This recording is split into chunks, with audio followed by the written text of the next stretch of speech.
छोड़ना ही है, उस पर्चे में इतनी ज्यादा स्पष्टता से लिखा हुआ था कि अंग्रेजों को तो भारत छोड़ना ही है, आज नहीं तो कल। अगर आज अंग्रेज भारत से छोड़ते हैं तो उनकी कुछ इज्जत बची रहेगी सारी दुनिया में, नहीं तो कल हम उनसे भारत छुड़वा लेंगे तो सारी दुनिया उनको थू थू करेगी। जब हम उनसे भारत छुड़वा लेंगे तो दुनिया में अंग्रेजों की बेइज्जती और अपमान होगा, और अंग्रेज आज अगर खुद छोड़कर चले जाएंगे तो उनका सम्मान होगा सारी दुनिया में। ये स्पष्ट रूप से उस पर्चे पर लिखा हुआ था।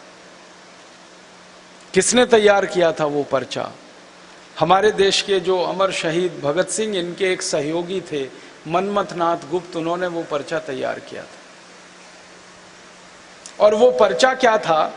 हिंदुस्तानी सोशलिस्ट रिपब्लिकन एसोसिएशन नाम का एक संगठन बना था, उस संगठन का घोषणा पत्र था वो। इस संगठन की नींव पड़ी थी 1924 में। बनारस में इसका पहला सम्मेलन हुआ था।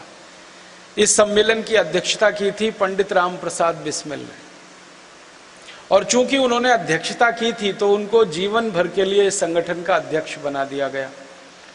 महासचिव इसके बने थे पंडित चंद्रशेखर आजाद, कोषाध्यक्ष बने थे मनमथ नाथ गुप्त, फिर इसके प्रचार प्रसार विभाग के मंत्री बने थे शचीन्द्र नाथ लाहिड़ी।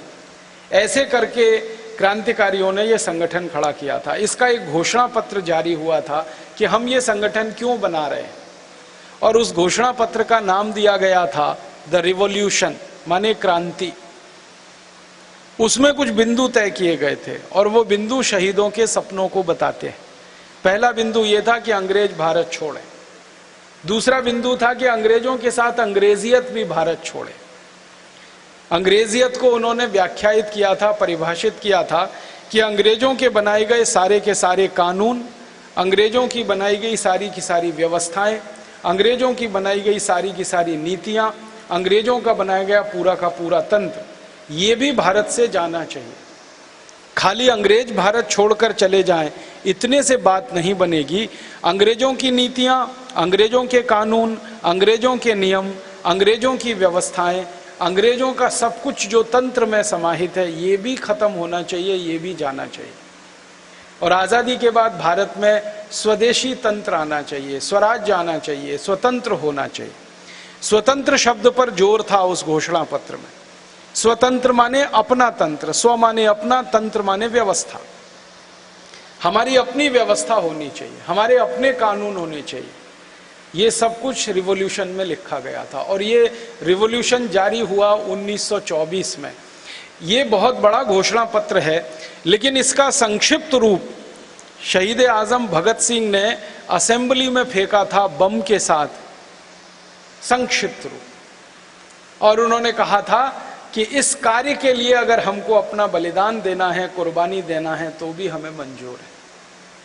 तो अंग्रेजी कानून, अंग्रेजी व्यवस्था, अंग्रेजी तंत्र सब खत्म करना था। ये हमारे देश के शहीदों का सपना था। खाली अंग्रेजों को भगा देना है, इतने से बात नहीं बनने वाली थी। महात्मा गांधी ने तो आज़ादी के समय 1946 में ये बात कही थी बहुत स्पष्टता से। किसी अंग्रेज पत्रकार ने, जो लंदन से आया था गांधी जी का इंटरव्यू लेने के लिए, बीबीसी का पत्रकार था, उसने जब गांधी जी को ये पूछा कि आप क्या चाहते हैं, तो उन्होंने स्पष्ट कहा कि अंग्रेज चाहें तो भारत में मेहमान बन के रह सकते, लेकिन हमें अंग्रेजियत को इस देश से विदा करना है। अंग्रेज चाहें तो इस देश में रहें मेहमान बन के, जब तक उनकी इच्छा हो।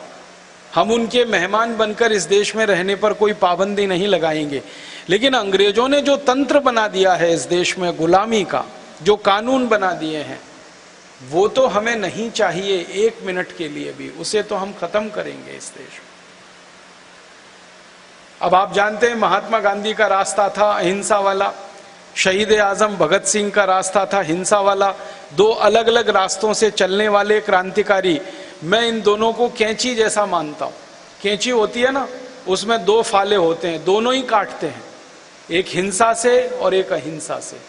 ये दोनों ही तरह के क्रांतिकारी भारत की आजादी की कैंची जैसे थे, जो काटना चाहते थे इस पूरी गुलामी की बेड़ियों को, एक अपने तरीके से, दूसरा अपने तरीके से। तरीके अलग थे, उद्देश्य एक ही था। ये कितनी अद्भुत साम्यता है कि शहीद आजम भगत सिंह 1924 में, राम प्रसाद बिस्मिल 1924 में, चंद्रशेखर आजाद